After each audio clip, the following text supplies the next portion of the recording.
Donald Trump fantasizing about sending Americans who hurt Tesla to El Salvador. Let's be very clear about what just happened.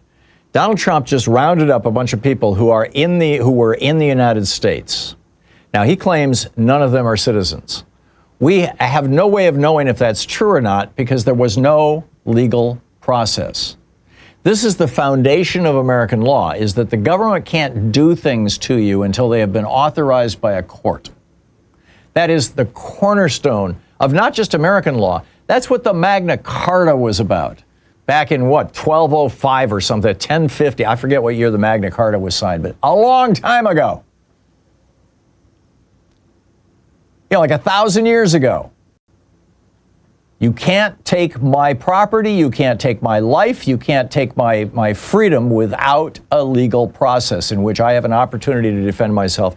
Donald Trump denied that to the 250 plus people that he shipped down to El Salvador. And now he's talking about doing the same with people who he thinks have hurt Tesla. Now, will they be subject to due process? He's not sane, so I'm assuming that he's probably going to do the same thing that he did there. No due process. If he gets away with this is like the end of the rule of law in America.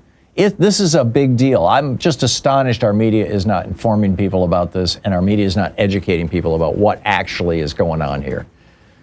How he's just going after the rule of law. Speaking of the rule of law, I mentioned on Wednesday, I believe it was, that Trump has issued executive orders forbidding lawyers from Paul Weiss and several other law firms, 3 other law firms, as I recall, maybe 2 other law firms, from going into federal buildings. These are law firms that primarily their main business is federal litigation. So basically put them out of business. One of those law firms, Paul Weiss, Rifkin, Wharton, and Garrison, just caved in. They said that they will give $40 million worth of free legal services during Trump's presidency, focused on fighting anti-Semitism, which we know in Trump land is code for harassing or threatening or suing people who say bad things about Netanyahu, and that they would also agree to review their hiring practices and eliminate any diversity, equity, or inclusion policies. And finally, they acknowledge that their former partner who investigated Trump while he worked for the Manhattan DA's office did some things wrong. To the best of my knowledge, they haven't acknowledged what those things wrong were, but basically they're kissing Trump's ass, and he's going, okay, that's fine.